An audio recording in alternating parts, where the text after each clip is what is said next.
Jean-Marc Fournier, je vous le présente à l'instant, il sera candidat du Parti libéral du Québec dans l'élection partielle qui aura lieu dans le comté de Saint-Laurent.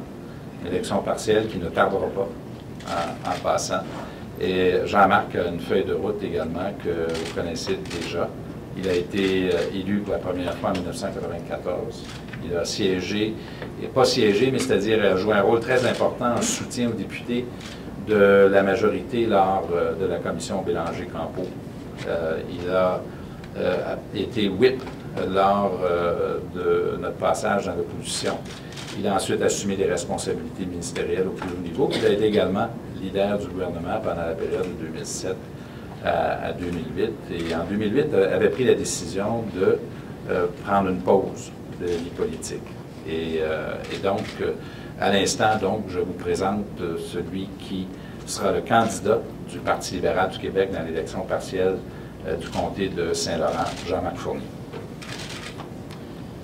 Merci, M. Plon. Bonjour tout le monde. Ça fait un petit bout de temps que je n'ai pas eu à prendre la parole avec nos amis les journalistes. Monsieur le Premier ministre, Monsieur le ministre, Monsieur le Président de l'Association de Saint-Laurent, Mesdames, Messieurs, je suis évidemment très heureux d'être avec vous aujourd'hui.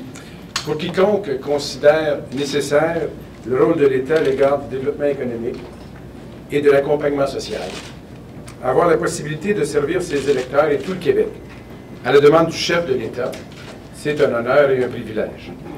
La crise économique tire à sa fin. Tous reconnaissent que notre gouvernement a posé les bons gestes pour y faire face. C'est maintenant l'heure de la relance et des choix pas toujours faciles. Le contexte actuel m'interpelle. Pour moi, l'implication politique a un sens, une raison d'être, une noble finalité. Je veux m'engager auprès du Premier ministre et de son équipe pour contribuer, dans la mesure de mes moyens, à cette relance.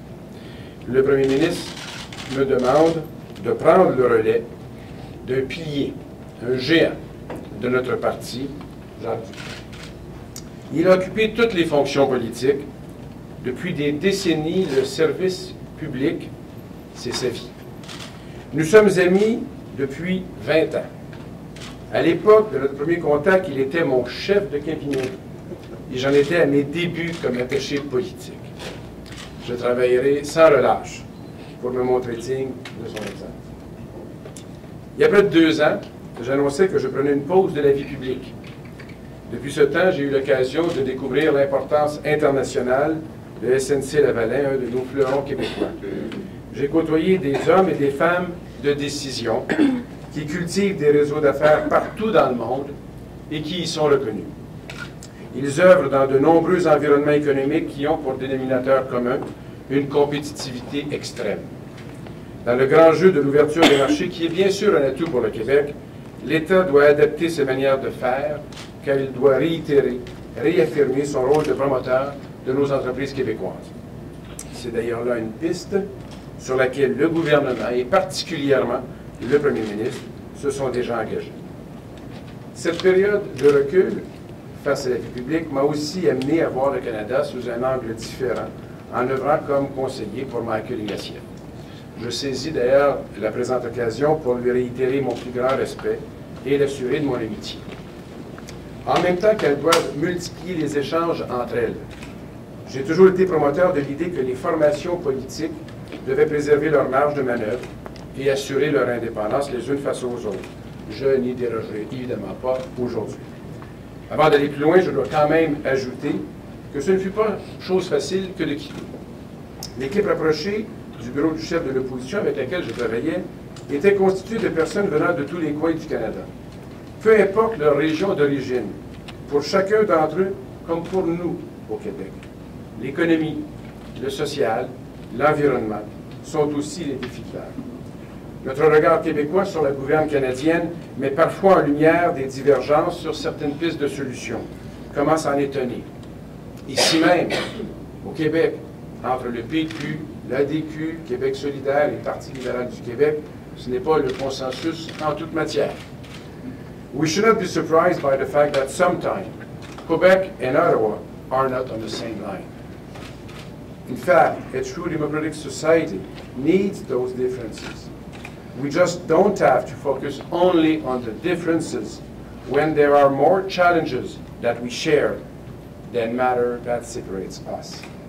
Nous aurions tort de ne voir que la divergence, que la controverse. Nous avons aussi des défis communs. Des défis comme les coûts de santé et l'accès aux services, comme le vieillissement de la population et ses effets sur notre compétitivité économique et sur nos régimes de retraite, comme l'arrimage toujours à parfaire entre les nouveaux emplois issus de l'explosion technologique et une formation adaptée, comme le mariage à entretenir entre économie et environnement pour que prospérité et postérité fassent aussi bon ménage. Nous abordons ces défis chacun à notre manière, mais nous savons que les décisions des uns ont des conséquences sur les autres. Nous ne pouvons renoncer d'y exercer notre influence. Somme toute, cette pause m'aura fait voir l'importance pour le Québec de déployer encore davantage ses efforts de rayonnement dans le Canada et dans le monde. Il est dans notre intérêt économique, social et politique d'accroître notre présence et de multiplier les alliances. Nos parents et les parents de nos parents ont fait naître une nation québécoise fière, une nation qui a pris sa place. Au fil du temps, au lieu de disparaître, notre nation s'est développée, elle s'est affirmée. Notre nation n'en est que plus confiante. Elle a su accueillir de nouveaux visages, elle n'en est que plus riche. Aujourd'hui, notre nation dispose de tous les moyens pour se faire voir, se faire entendre et se faire reconnaître.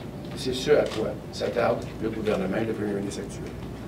Que ce soit en économie, en éducation, en santé, en environnement, en agriculture, comme rien ne nous a empêchés de nous développer et de nous affirmer. Rien ne nous empêche aujourd'hui de rayonner, de lancer de nouveaux ponts, de susciter de nouvelles collaborations et d'être reconnus. Et c'est cet esprit de collaboration qui pourrait aussi pouvoir animer un peu plus nos débats internes. Nous connaissons tous la nature des débats démocratiques, nous savons que cela entraîne parfois quelques débordements. Même si nous souhaitons un débat d'idées vigoureux, cela ne nous prive pas de l'effort que nous devons faire pour qu'il soit aussi respectueux. Faire autrement, c'est courir le risque de voir le cynisme venir vicier l'idée même du débat démocratique et miner nos capacités d'action. Ce serait s'engager sur la voie d'un minimalisme étatique qui ne sert pas le progrès économique de notre nation et nie le devoir collectif de soutien aux moins fortunés. Les Québécois ne demandent pas à leur gouvernement d'avoir le monopole des bonnes idées. Ils lui demandent de prendre les bonnes décisions. Ils anticipent que les partis d'opposition feront valoir leurs propositions et que le gouvernement saura les considérer au moment des décisions. En fin de compte, entre les élections, il doit y avoir une saine cohabitation entre les formations. C'est cet esprit qui donne un sens à mon retour. C'est dans cet esprit que je réponds à l'appel du Premier ministre. Aujourd'hui, la pause est terminée. J'anticipe avec plaisir de rencontrer les électeurs de Saint-Laurent pour leur demander de m'accorder leur confiance. Et je prends l'engagement de les servir avec la même vigueur, le même dévouement, la même passion que je l'ai fait pendant plus d'une décennie pour les citoyens du comté de Châteauguay. Monsieur le Premier ministre, merci de m'accueillir. Merci.